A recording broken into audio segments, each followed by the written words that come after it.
que es Vegaes, Asturias tuvo una situación de crisis tan fondera como en los años 1936-37, cuando muchos de los nuestros compañeros subieron a estas montañas a defender Asturias.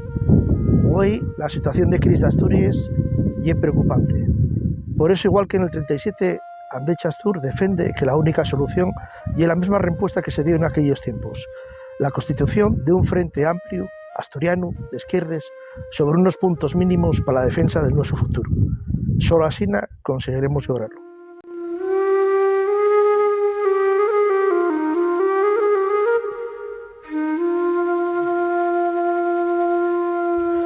¡Puxa Asturias! ¡Puxa!